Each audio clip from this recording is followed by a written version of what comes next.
noite, meus amigos e minhas amigas do nosso canal Escola Teológica Católica.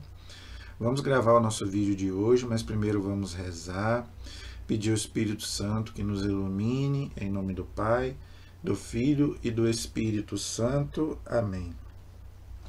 Vinde, Espírito Santo, pela poderosa intercessão da Virgem Maria, aquela que esmagou a cabeça da serpente, para que possamos compreender e aprender sobre a Santa Palavra de Deus, a qual o Espírito Santo inspirou e da qual entregou para a Igreja. Então, vamos pedir que o Espírito Santo nos ilumine, para mim e para vocês que vão estudar a Palavra de Deus. Amém? Em nome do Pai, do Filho e do Espírito Santo. Amém. Então, eu pedi a graça do Espírito Santo, a intercessão de Nossa Senhora, porque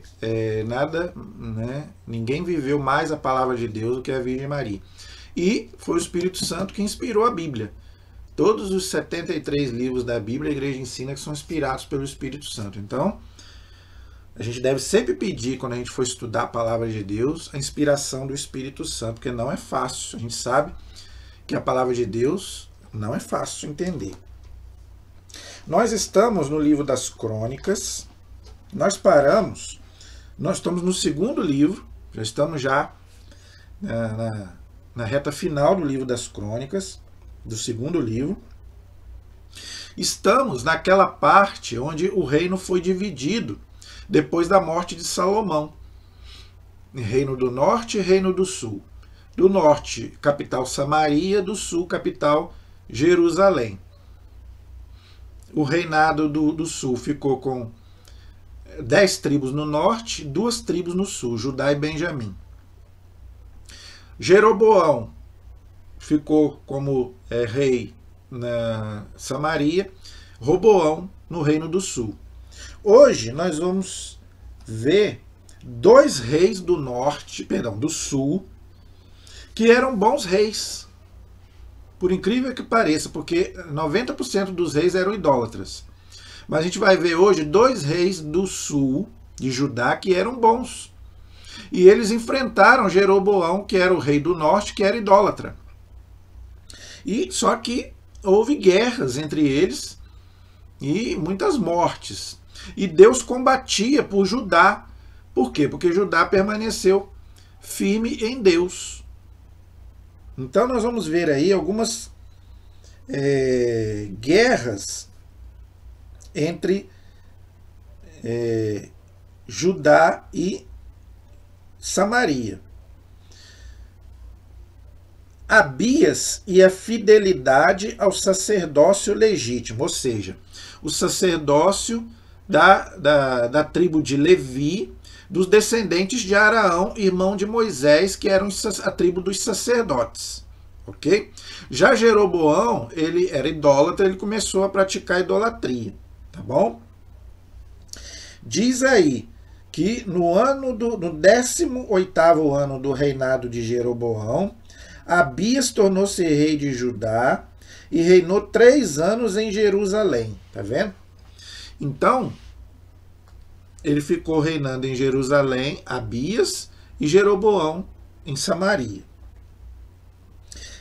No versículo 4 diz assim: Abias se prostrou no alto do monte, situado na montanha de Efraim, e exclamou: Jeroboão e vós todos de Israel, ouve-me. Não sabeis que o Senhor, o Deus de Israel, deu a Davi para sempre a realeza sobre Israel? É uma aliança inviolável para ele e para os seus filhos. Então, Abias, ele falou para o rei da Samaria que o Senhor tinha feito aliança com Israel através de Davi, é a monarquia. Inclusive, Deus prometeu que do trono de Davi vai nascer o Messias. Por isso que Jesus é o filho de Davi. A gente vê lá no Novo Testamento, aquele ceguinho, Jesus, filho de Davi, tem piedade de nós. Então Jesus não é somente da descendência de Davi, mas o Messias que vai vir da tribo de Judá, da qual Davi também fazia parte. Jeroboão, servo de Salomão, filho de Davi, levantou-se e se revoltou contra o seu senhor. Homens ociosos e sem valor uniram-se a ele e se impuseram a Roboão, filho de Salomão. Roboão era ainda jovem, de caráter tímido, e não pôde resistir-lhes. E agora pensais em oferecer resistência à realeza do Senhor, que os filhos de Davi exercem, e aí estáis como uma imensa multidão, acompanhados de bezerros de ouro que Jeroboão fabricou para serem os vossos deuses. Então, Jeroboão, ele fez o mesmo que Israel fez lá no deserto, fez um bezerro de ouro e começou a adorar o bezerro. Então, lá na Samaria, eles praticavam muita idolatria, por isso que os judeus não se davam com os samaritanos, que os consideravam idólatras. Ok? Desde essa época. Acaso não expulsastes os sacerdotes do Senhor, filhos de Araão, e os levitas, que eu já expliquei que são da tribo dos sacerdotes, instituindo para vós sacerdotes como o fazem os povos das outras terras, ou seja, aqueles povos pagãos que adoravam muitos deuses, da qual Israel não podia imitar. Deus falou: se vocês imitarem a conduta desses povos idólatras, eu vou abandonar vocês. E Israel acabou caindo várias vezes na idolatria. Todo aquele que vem com um touro e 7 carneiros para se fazer consagrar pode tornar-se sacerdote daquilo que não é Deus. Então, gente, aquele bezerro de ouro não é Deus coisa nenhuma, é um ídolo. Daí vem idolatria, adorar um ídolo, um falso Deus. Na Índia, a vaca é uma deusa, mas a vaca é uma criatura, é um animal. Gente, animal não tem nem alma. Alma imortal. Ok? Então, como é que vai ser Deus? Então, é aquilo que o livro da sabedoria fala. As pessoas adoram a criatura em vez do Criador. Os astros, não é só os animais, não. Tem gente que adora o sol como Deus. Os romanos faziam isso. O Deus Sol, tinha o Deus Sol dos romanos. Então, é essa idolatria que Deus queria combater no Antigo Testamento. Por isso que Deus proibia algumas imagens.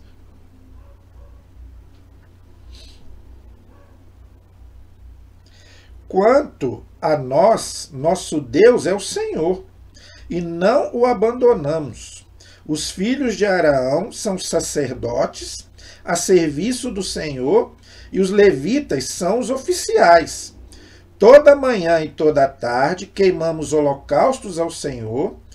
Então, gente, os judeus eles celebravam às 6 da manhã e às 6 da tarde um holocausto a Deus, ou seja, um cordeiro de manhã e um cordeiro à noite. Por isso que São João Batista aponta para Jesus e fala: eis o Cordeiro de Deus. Então não é mais o animal, agora é o próprio Jesus. Ok? Agora uma coisa interessante. Muito interessante. Temos o incenso aromático, os pães dispostos sobre a mesa pura, o candelabro de ouro com suas lâmpadas, que se acende toda a tarde. Achei muito interessante aquilo que eles prestavam culto a Deus. O incenso, que nós usamos na liturgia até hoje, são as nossas orações. Aquela fumaça do incenso são as nossas orações que sobem até Deus. Então a igreja ensina que o incenso é para a liturgia. Então a gente não deve usar o incenso em casa. Essas religiões esotéricas aí ficam usando incenso em casa. Não é correto. A igreja ensina que o incenso é para a liturgia. Os pães aí simbolizam o quê? A Eucaristia, que vai se transformar no corpo de Cristo. E esses candelabros com essas lâmpadas aí, para nós hoje, são as velas. Para celebrar a missa, são 3 velas de um lado e 3 velas do outro. Você pode reparar. E no meio, o crucifixo virado para o celebrante, que vai celebrar ali o nosso culto a Deus, que é a Santa Missa. Achei bem interessante isso. Então, já vem lá do Antigo Testamento. Pois nós observamos as prescrições do Senhor nosso Deus, e vós os haveis abandonado. Eis que convosco à nossa frente está Deus, e aqui estão seus sacerdotes com as trombetas prontos para tocá-las, para que se lance o grito de guerra contra vós, israelitas. Não luteis contra o Senhor, o Deus de vossos pais, pois será a vossa ruína, porque Deus combatia por Judá, como eu já expliquei. Então, o povo lá da Samaria começou a querer guerra contra a tribo do sul e eles vão acabar perdendo. Por quê? Porque Deus combatia por eles. Jeroboão mandou fazer uma manobra, dando uma volta, tendo uma emboscada que atingisse a retaguarda. O exército estava em frente de Judá e a emboscada na retaguarda. Voltando-se as tropas de Judá, se viram atacadas pela frente e pelas costas. Clamaram pelo Senhor, os sacerdotes soaram as trombetas. Os homens de Judá lançaram grito de guerra, e enquanto eles gritavam, Deus derrotou Jeroboão e todo Israel diante de Judá, de Abias e de Judá. Os israelitas fugiram diante de Judá e Deus os entregou suas mãos, nas mãos de Judá. Abias e seu exército lhes infligiram um duro castigo. 500.000 homens caíram mortos de Israel. Nesta ocasião, pois, os israelitas foram humilhados e os filhos de Judá prevaleceram, porque se apoiaram no Senhor, Deus de seus pais, ou seja, no Deus de Abraão, no Deus de Isaac e no Deus de Jacó, os patriarcas, tá vendo? Então, gente, naquela época era assim, as guerras, a chamada Guerra Santa. Então tinha muito no Antigo Testamento, ok? Aquele que estava com Deus ganhava, quem estava contra Deus perdia. Então Deus não perde nenhuma guerra. Hoje nós temos que ver isso no sentido espiritual. Hoje nós estamos numa guerra, numa batalha do bem contra o mal. Deus contra o demônio. O demônio já está derrotado, ele já é um derrotado. Só que ele quer levar muita gente para o inferno. E infelizmente ele está conseguindo. É só a gente ver como que está o nosso mundo hoje, cheio de pecado, as pessoas virando as costas contra Deus. Você vê na internet cada coisa que você não acredita. Deus hoje, gente, está sendo trocado por qualquer coisa. Fala de Deus hoje aí, que vão rir de você. Então, nós estamos numa guerra, nós estamos numa batalha, porque o demônio já sabe que ele é um derrotado, então ele sabe que ele não tem como enfrentar Deus, então ele quer o quê? Eu e você. Quer levar muita gente com ele para o inferno. Foi o que ele fez com Adão e Eva. Ele já tinha sido expulso do paraíso e ele foi lá e perdeu Adão e Eva e o pecado entrou no mundo. Hoje acontece a mesma coisa. Então, gente, a gente tem que interpretar essas guerras do Antigo Testamento no nosso contexto de hoje, nessa batalha. É uma batalha espiritual, como diz São Paulo lá na carta aos Efésios, contra os espíritos espalhados nos ares que a gente não vê. Então, a gente tem que nos conscientizar que estamos numa batalha, numa guerra do bem contra o mal. Abias perseguiu Jeroboão e tomou-lhe algumas cidades, Betel e seus arredores. Jeroboão perdeu então seu poder durante a vida de Abias. O Senhor o feriu e ele morreu. Lembrando, gente, que eu já expliquei sobre isso, tá? Os judeus acreditavam que tudo vinha de Deus, o bem e o mal. Eles ainda não tinham noção que Deus, não pode praticar o mal. Então, por isso que ele fala aí que Deus feriu Jeroboão. Eles acreditavam que tudo vinha de Deus, o bem e o mal, ok? Abias, porém, tornou-se poderoso, desposou 14 mulheres e gerou 22 filhos e 16 filhas. Então, gente, os reis, eles tinham várias mulheres, era a poligamia que Deus tolerava no Antigo Testamento. Davi, Salomão, Abias e todos os reis de Israel tinham muitas mulheres. Tá? Isso é fruto do pecado original, porque Jesus disse que antes não era assim. Lá no Gênesis a gente vê que não. O homem deixa seu pai e sua mãe e se unirá à sua mulher. Com a entrada do pecado original, Deus começou a tolerar a poligamia. No Novo Testamento, Jesus colocou tudo no lugar novamente. Então hoje, o homem volta a ter somente uma mulher. Então aqui os reis tinham várias mulheres e vários filhos, é assim mesmo. Por que ele tinha vários filhos? Porque tinha que ter a descendência. Então, por isso que ele tinha... E eles viam nas famílias numerosas a bênção de Deus. Então, eles tinham muitos filhos. O Salmo 127 fala isso. É uma pena que isso hoje se perdeu.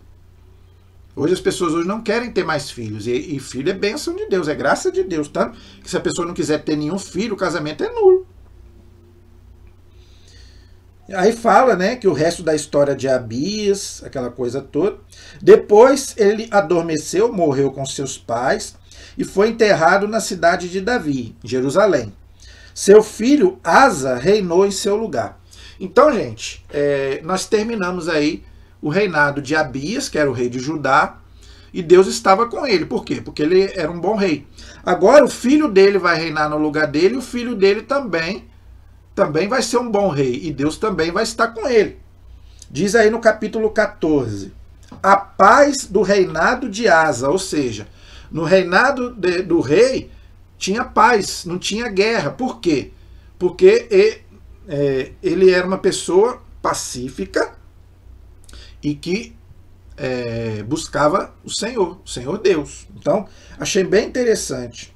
Durante a sua vida, a terra esteve tranquila por 10 anos. O 10 na Bíblia é simbólico, os 10 mandamentos.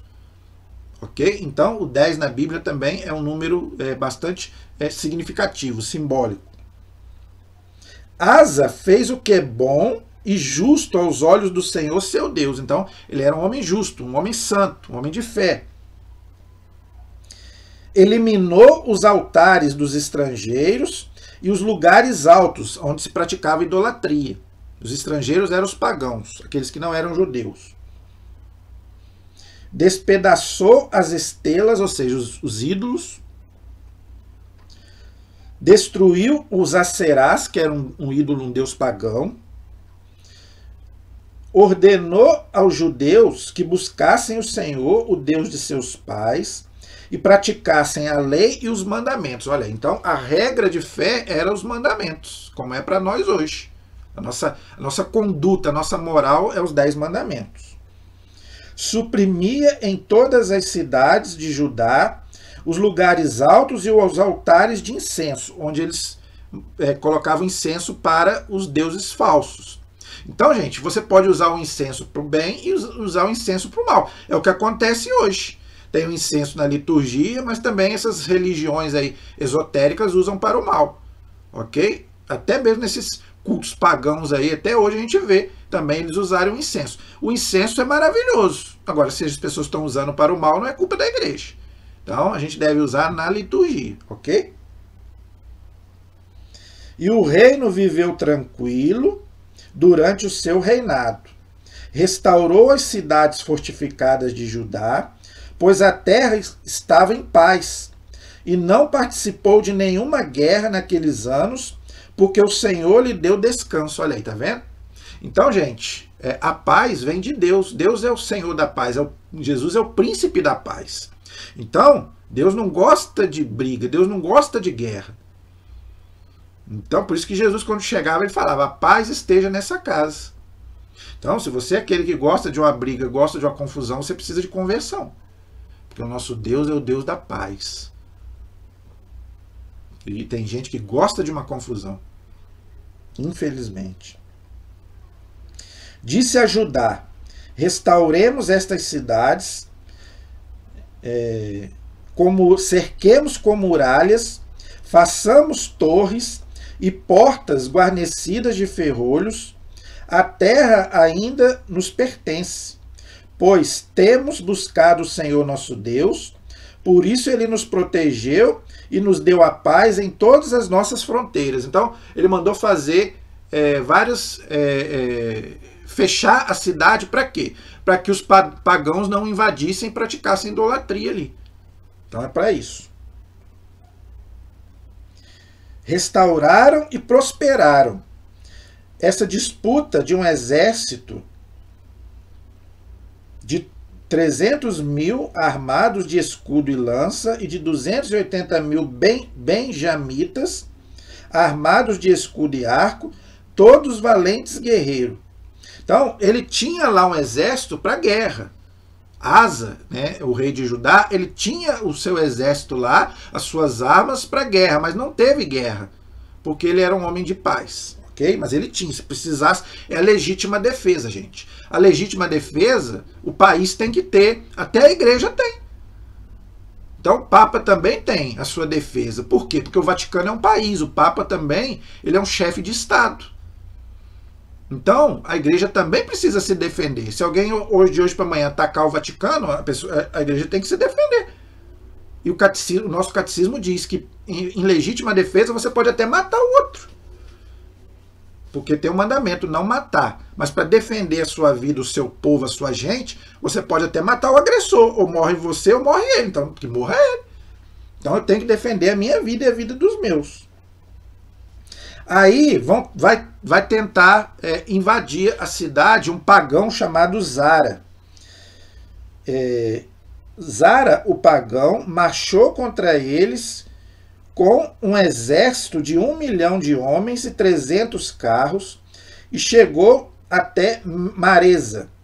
Asa saiu ao seu encontro e tomou posição no vale de Cefasa, em Maresa. Asa invocou o Senhor seu Deus e disse: não há ninguém igual a ti, Senhor, para socorrer tanto o poderoso como o fraco.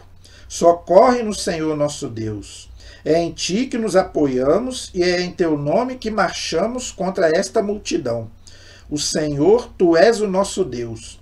Que o mortal não prevaleça contra ti. Então, antes de se defender, ele não era um homem de guerra, mas ele tinha que se defender. Ele consultou a Deus e fez uma oração pedindo para que Deus o protegesse. Então, gente, como eu falei, a gente também tem que rezar a Deus para que ele nos proteja dos males, né, no dia a dia, de todos os males, que nenhum mal nos atinge.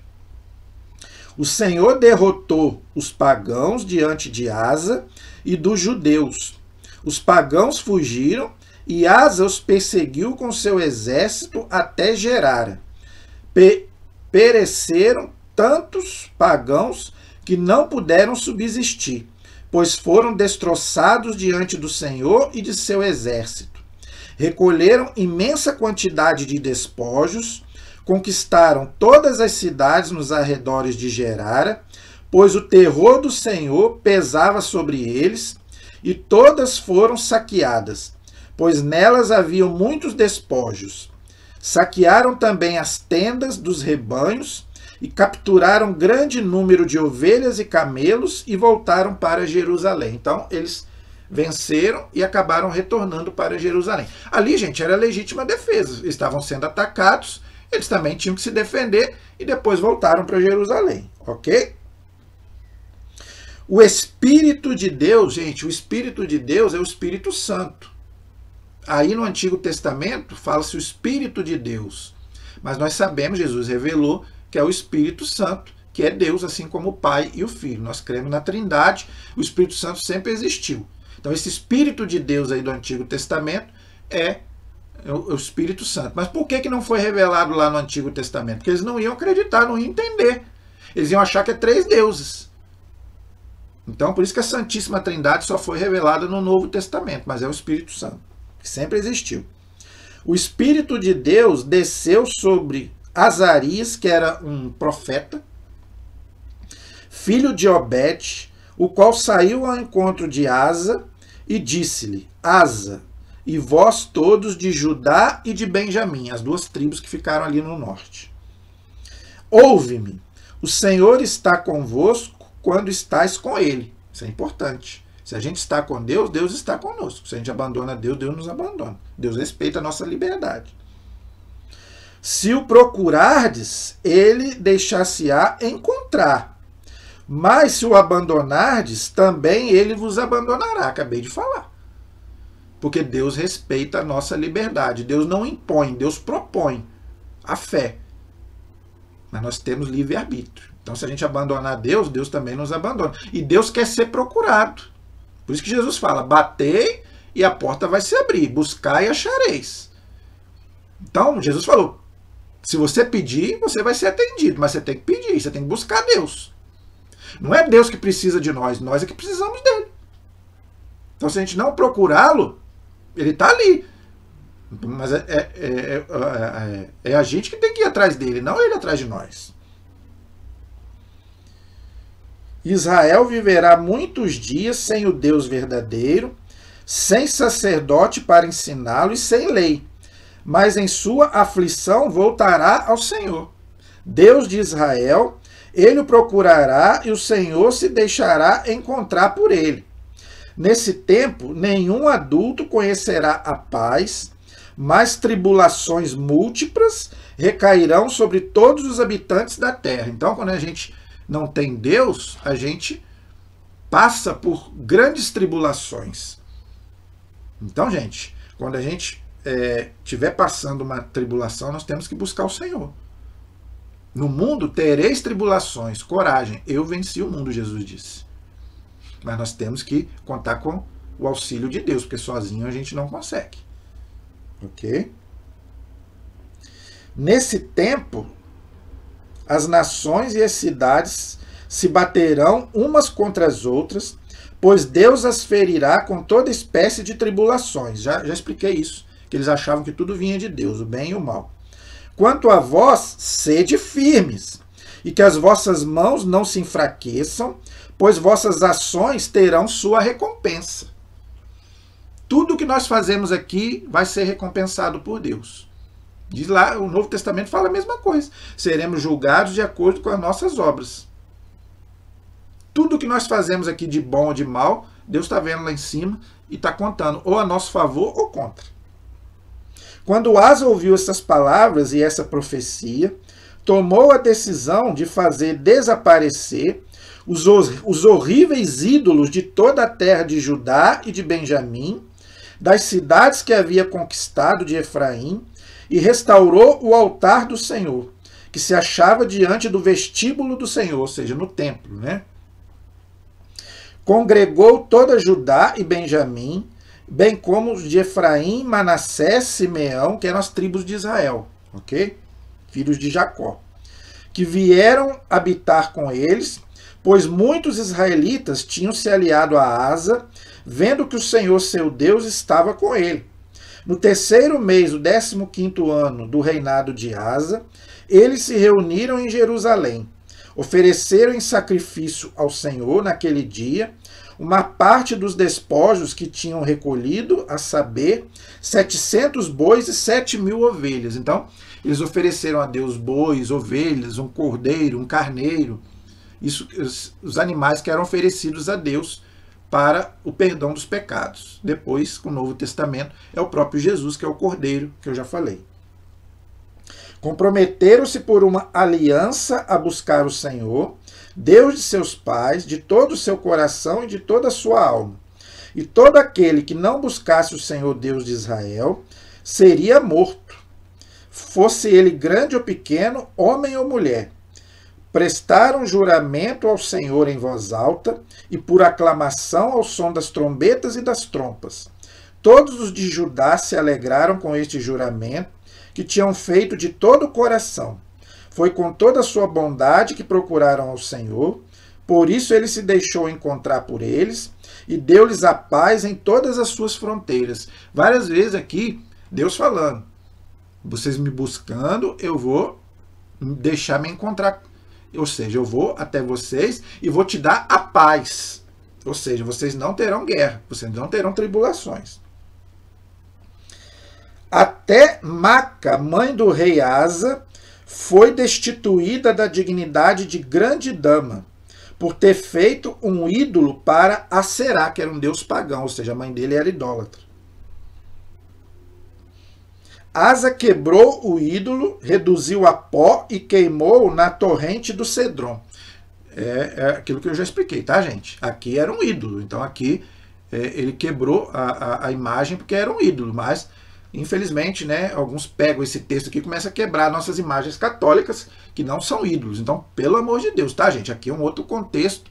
Aqui estava correto, era um ídolo. Agora, pelo amor de Deus, ninguém vai sair quebrando as imagens católicas que não tem nada a ver, pelo amor de Deus. Os lugares altos não desapareceram de Israel, mas o coração de Asa permaneceu íntegro por toda a sua vida. Depositou no templo de Deus as oferendas sagradas de seu pai e suas próprias oferendas, prata, ouro e objetos. Não houve guerra até o 35º ano do reinado de Asa. Então, essas ofertas aqui também já expliquei. Tem o dízimo e tem as ofertas. As ofertas é espontânea, você dá o que você quiser, e o dízimo é do seu salário, não é obrigatório 10%, ok? E aí vai continuar as guerras entre Judá e Israel. No 36º ano do reinado de Asa, Bazã, rei de Israel, que substituiu Jeroboão, que tinha morrido, marchou contra Judá, fortificou Ramá para impedir as comunicações com Asa, rei de Judá. Então Asa fixou ouro e prata dos tesouros do templo do Senhor e do palácio real para enviá-los a Ben-Hadad, rei de Arã, que residia em Damasco, com esta mensagem: haja aliança entre mim e ti, entre o meu pai e teu pai. Envio-te prata e ouro. Vai, rompe a tua aliança com Baasa, rei de Israel, para que se retire de mim. Então, ele acabou fazendo aliança com outro rei. Mas isso, Deus não vai se agradar disso, porque ele tinha que consultar Deus e ele não consultou. Ben-Hadad deu ouvidos ao rei Asa e enviou chefes do seu exército contra as cidades de Israel. Conquistou Aion, Dan, Abemaim e todos os entrepostos das cidades de Neftali. Quando Bazã o soube, desistiu de fortificar Ramá e interrompeu a sua obra. Então o rei Asa convocou todo o Judá, tiraram as pedras com que Bazã estava fortificando Ramá, e com elas fortificou as suas cidades. Então Hanani, o vidente, que era um profeta, veio ter com Asa, rei de Judá, e disse-lhe: por que te apoiastes no rei de Arã e não no Senhor seu Deus? As forças do rei de Arã escaparão das tuas mãos. Não formavam, os pagãos e os líbios um numeroso exército com uma grande multidão de carros e de cavalos, e contudo não te foram entregues nas mãos porque te apoiastes no Senhor? Pois os olhos do Senhor percorrem toda a terra. Olha aí, tá vendo? Então, Deus está de olho em toda a terra. Deus é onisciente, está em toda parte e ele vê tudo. Os seus olhos estão em toda a terra para sustentar aquele cujo coração é totalmente voltado para ele. Agiste como insensato desta vez e doravante sofrerás a guerra. Então agora vai ter guerra. Por quê? Porque ele não consultou a Deus. Ele preferiu consultar o outro rei. Encolerizado contra o vidente, Asa mandou metê-lo na prisão, pois essas palavras o tinham irritado. Pela mesma época, tomou severas medidas contra uma parte do povo. Então ele ficou com raiva porque o profeta falou isso com ele. Só que o profeta estava falando um recado de Deus. E ele acabou prendendo o profeta. Ele fez uma atitude errada, tá vendo? Então, até mesmo aqueles homens que eram tementes a Deus, eles tinham seus erros. Somos humanos, gente. Infelizmente, nós somos humanos e nós erramos, tá? A história de Asa, do começo ao fim, está narrada no livro dos reis de Judá e de Israel. No 20º ano do seu reinado, Asa teve uma doença muito grave nos pés. Mesmo então, na doença, não recorreu ao Senhor, mas aos médicos. Aqui, ele também cometeu uma falta. Não que a gente não deva procurar o médico, não é isso. O livro do Eclesiástico fala que a gente deve procurar o médico. Mas aqui, ele já estava, vamos dizer assim, com raiva, por causa daquilo que o profeta falou com ele. Então ele ficou doente, então ele também não consultou a Deus. Então, era uma birrinha. Nós, às vezes, somos assim com Deus também. Muitas vezes a gente fica brigado com Deus, mas isso é pior para nós. Quem vai sofrer? Somos nós. Muitas vezes a gente fica com essa birrinha com Deus. Ah, Deus não me atendeu? Então agora né, também não vou pedir mais. Então, gente, isso é um grave erro nosso. Então, quem vai perder somos nós mesmos. Asa morreu com seus pais e morreu no 41º ano do seu reinado. Enterraram-no no túmulo que tinha mandado cavar para si na cidade de Davi, estenderam-no num leito repleto de aromas, perfumes, como os judeus fazem, né, embalsamando, né, os judeus têm essas coisas, né, e ungüentos preparados. Fizeram em sua honra um fogo grandioso. Esse fogo aqui, gente, não é a cremação, que os judeus não faziam. Os judeus não faziam cremação, ok? Isso aí são ritos que eles faziam lá, não é? Para poder, coisas de purificação, vamos dizer assim. Mas eles não faziam cremação, como acontece hoje. O que a igreja diz sobre cremação? Eu quero encerrar falando sobre isso. A igreja, ela não proíbe a cremação. Só que tem uma coisa, a igreja prefere o sepultamento. Agora, se a pessoa for cremada, não é passar creme na pessoa, não, é cremação mesmo, tá? Só para a gente descontrair um pouquinho. Então, a cremação tem duas coisas. Primeiro, a pessoa que é cremada, ela não pode jogar as cinzas em qualquer lugar. Não. Tem que pegar as cinzas que o crematório entrega e sepultar no cemitério. Deixar em casa, eu não sei se pode, eu nunca vi um parecer da igreja sobre isso. Eu sei que a igreja pede para colocar no cemitério. Agora, se alguém quer guardar as cinzas em casa, eu nunca vi um parecer da igreja, nem a favor nem contra. Não pode, eu sei, que é jogar as cinzas aí na rua, a gente joga na água, no jardim, nas plantas, não pode, que é o corpo da pessoa, é os restos mortais da pessoa, ok?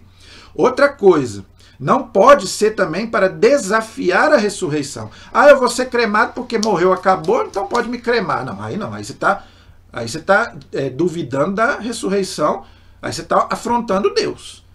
Ok? Mas se você crê na ressurreição, você crê que Deus vai refazer o seu corpo, independente se é cremado ou sepultado, aí você pode cremar. Mas a igreja prefere o sepultamento. A igreja católica, né, é o tradicional. Então, a igreja prefere o sepultamento, mas não proíbe a cremação. Ok? Quem decide é a pessoa, antes de morrer, ou a família. Se a pessoa deixou, eu quero ser sepultado ou cremado. Né? Aí, se a pessoa não falar nada, aí quem vai decidir é a família depois. Ok? Amém? A nossa proteção está no nome do Senhor, que fez o céu e fez a terra. Não acabou não, tá? Na próxima aula nós vamos continuar o nosso estudo sobre o livro das crônicas. Amém? Estivemos e permaneceremos unidos em nome do Pai, do Filho e do Espírito Santo. Amém. Deus abençoe a todos. Até o próximo vídeo, se Deus quiser.